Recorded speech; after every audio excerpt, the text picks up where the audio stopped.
Alexandre Dubé. Il ne fait aucun compromis. Cube Radio.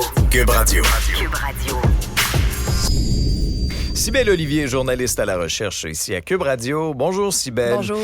Une histoire vraiment sordide, celle de cette infirmière britannique, Lucy Letby, qui est condamnée à une peine d'emprisonnement à perpétuité après avoir tué 7 bébés. Des bébés, Alex. Et c'est pas la première fois dans les dernières années où on entend parler d'infirmiers, d'infirmières qui tuent leurs patients. Ouais. Je vous donne les noms de Charles Cullen aux États-Unis, 40 meurtres. Elizabeth Wettlaufer en Ontario, ici, 8 meurtres. Mais là, surtout, comme tu le dis dans le cas qui nous concerne, Lucy Letby, qui, elle, a tué des bébés. Donc, 7 bébés, mais elle a tenté d'en tuer une dizaine d'autres.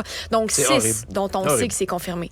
Comme tu le dis, c'est horrible. Elle est qualifiée dans plusieurs médias britanniques comme étant la pire tueuse en série d'enfants de l'histoire moderne du Royaume-Uni. Rien de moins. Un titre triste, un pire sadique, atroce même. Et donc, c'est plusieurs journaux qui parlent de ça aujourd'hui parce que Lucy Letby a seulement 33 ans, mais pendant un an, de juin 2015 à juin 2016, et donc elle a tué 7 bébés. Donc, des victimes qui sont encore aujourd'hui atteintes, celles qui ont survécu. Ceux qui ont survécu ont subi des traitements plutôt atroces qui les ont laissés pour plusieurs handicapés. Aujourd'hui, une jeune fille qui est paraplégique, qui est aveugle également parce que elle leur faisait vraiment des trucs sordides. Je vais y revenir un peu plus tard. Bien sûr, pas trop de détails, mais pour qu'on comprenne ce qui s'est passé. Ouais. Et donc, pourquoi on en parle aujourd'hui, Alex, c'est parce qu'hier, 21 août, elle a été condamnée avec une rare peine d'emprisonnement à vie pour donc ces meurtres qui ont été qualifiés de sadiques.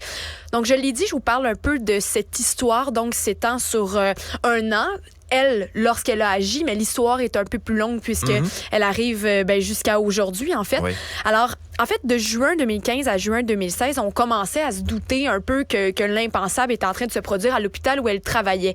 Parce qu'elle était la seule personne qui travaillait en néonatalité sur le corps de travail de nuit à ce moment-là.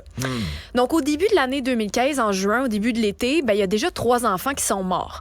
Là, les docteurs commencent à se poser des questions. Il y a des soupçons juste parce que c'est pas normal. Tu sais, c'est des bébés, oui, qui sont souvent prématurés, par exemple, qui ont quelques problèmes de santé. Mais là, il y en a trop, là. Mais il y en a trop, mais surtout, c'est inexpliqué comment ils ont pu mourir comme ça parce que les soins sont toujours faits à peu près de la même façon. Il n'y a rien vraiment qui a changé comme indicateur. Et donc, c'est ça qui commence à leur mettre une puce à l'oreille. Et surtout, ce qui va revenir beaucoup dans le procès aussi, qui a été énormément médiatisé, c'est une espèce de tache mauve qui poussait sur une coupe de bébés. C'était comme une éruption cutanée bizarre. Les médecins ne comprenaient pas ça venait d'où. Surtout, ils avaient déjà vu ça. Bref, on commence à avoir des soupçons, mais bon, l'irréparable était déjà commis à ce moment-là.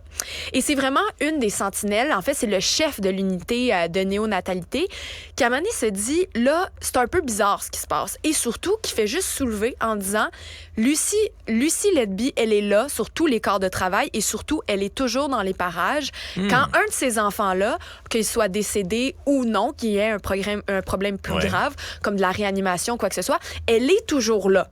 Il le dit aux responsables, attention, c'est ce que j'ai remarqué, c'est bizarre ce qui se passe, et ils ne font rien. L'hôpital met ça de côté. Lucy Letby continue ses affaires, tout le monde continue. Même, il revient à la charge, il parle à sa chef infirmière en lui disant, regarde-la, laisse-la pas toute seule le soir. Supervise-la, là. Ou même retire-la de son shift le soir, et elle ne le fait pas non plus. Les raisons sont pas établies, pendant le procès, c'est certain. Mais il y a tout ça qui se met en place et surtout, ce qui est frustrant, c'est qu'on se rend compte, c'est ça que les gens un peu font rien. Et là, pendant ce temps-là, je vous ai parlé de l'espèce de bleu, l'espèce d'éruption mauve qui pousse sur les bébés. C'était quoi ça? Un autre docteur est en train de faire les recherches à ce moment-là et il se rend compte que ce qui se passe, c'est que les bébés sont en train de vivre des embolies gazeuses. Donc, il y a de l'air qui se promène dans leur sang c'est pas normal. Ils comprennent pas ça vient d'où parce que c'est un problème qui est rare, en général. Et là, il y aurait tout encore ça, plus sur les bébés. Ben oui, c'est ça. Donc, encore une fois, on avertit l'hôpital. Eh bien là, ils font un lien, finalement, de fil en aiguille. Il allume un peu plus. Il y a une enquête donc, qui est mise en place par l'hôpital, par des consultants externes. Mais les conclusions ne donnent pas vraiment grand-chose. Toutefois, il y a pas mal de doutes et de liens qui sont faits entre Letby et donc les différents problèmes. Elle est donc démise de ses fonctions en juin 2016. Elle a agi pendant 1 an. Personne n'a rien prouvé encore. Au moins, elle n'est plus sur le plancher.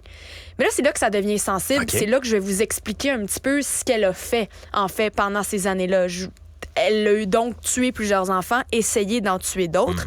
Puis ce qui est triste, c'est que c'est vraiment au procès que les parents ont su pour la première fois c'est quoi qu'elle faisait exactement au bébé. Parce qu'ils n'ont jamais vraiment compris. Ils n'ont jamais vraiment su d'où ça venait, ces problèmes-là. Il y avait des réponses. Ils ne sauront jamais pourquoi elle a fait ça. Puis ça, on va y revenir plus tard parce que c'est vraiment la cerise sur le sundae.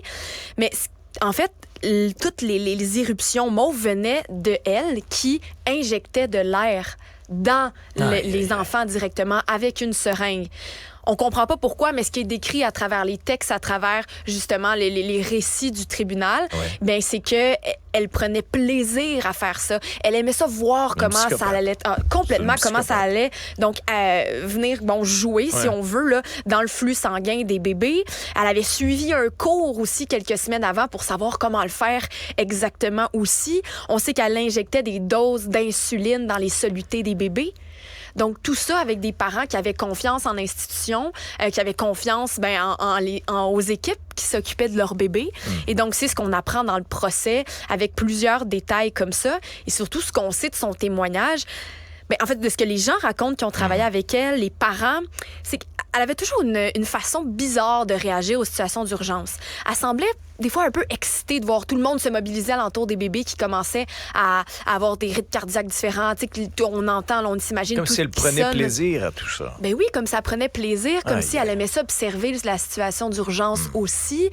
Quand les parents, on leur expliquait un peu c'était quoi la problématique, elle était triste de ça aussi. Mais bref, c'est ça, c'est là qu'on en est. Et les parents pauvres qui ont vu tout ça aussi. Non, c'est terrible pour les parents. C'est clair qu'ils revivent une deuxième fois cette horreur-là. Mais moi, ce qui me frappe de ton récit depuis le début, Cybèle, c'est pourquoi ça a pris autant de temps avant qu'on agisse? Il y a eu des drapeaux qui ont été levés. C'est ça. Puis, comme je l'ai dit, ça a pris vraiment 2 fois, 2 alertes avec presque des preuves, en fait, que ça allait se passer. La police qui est intervenue seulement 2 ans après qu'elle a été renvoyée, finalement. C'est là qu'ils ont fait une vraie enquête et c'est là qu'ils ont découvert les problèmes. Mais pourquoi ça a pris autant de temps? Un des lanceurs d'alerte, qui s'appelle Stephen Breary, qui est un donc de ces chefs-là d'unité dont je vous parlais, lui a dit en tribunal qui tient à ce que les dirigeants, les responsables de l'hôpital soient tenus responsables au même titre que l'équipe qui ont été négligents. Pourquoi ça a pris autant de temps? On le sait pas vraiment, mais lui, ce qu'il suppose, c'est que les gens voulaient pas vraiment de problème. On veut pas que ça brasse dans notre hôpital. On veut pas montrer qu'il y a vraiment des problèmes. On tient ça mort. On veut pas que les médias, surtout, s'emparent de l'histoire puis que ça nous revienne dessus, mais finalement, on en est quand même là. Et en conclusion, il y a un détail qui vient clore cette histoire-là de façon encore plus sadique. Oui, c'est vraiment l'insulte finale. Puis je veux qu'on prenne quelques secondes pour écouter ce que le juge qui a mis la sentence disait, le juge James Justice Goss. This was a cruel, calculated and cynical campaign of child murder involving the smallest and most vulnerable of children, knowing that your actions were causing significant physical suffering and would cause untold mental suffering. Donc, l'insulte finale, c'est quoi, Alex? C'est que tout ce qu'il vient de dire, le juge, la sentence qu'il explique, les meurtres, tout ça, il n'a pas pu lui dire à elle parce qu'elle a refusé de se présenter pour entendre sa sentence finale. Alors, tous les parents, tous les gens qui étaient là n'ont pas pu vraiment clore d'une certaine manière toute cette histoire en la regardant, en lui disant tout ce qu'il pense ou bref, en lui faisant un témoignage parce qu'elle a refusé de se présenter. Pourquoi? Est-ce que c'est pour tourner le fer dans la plaie? Est-ce que c'est le sadisme poussé à son extrême? On le sait pas, mais c'est ce qui choque vraiment la population, entre autres, aujourd'hui. Donc, elle sera en prison à vie, mais elle n'aura pas entendu sa sentence en personne. Merci beaucoup, Cybèle, de nous avoir expliqué cette saga-là qui fascine le monde entier et qui a bouleversé tellement de vies. Merci, Cybèle. Merci à vous d'avoir été à l'écoute de l'épisode d'aujourd'hui. À très bientôt. Faites attention à vous autres. Cet épisode est maintenant disponible en balado et vidéo sur l'application et le site cubradio.ca. La plateforme audio québécoise où les contenus francophones sont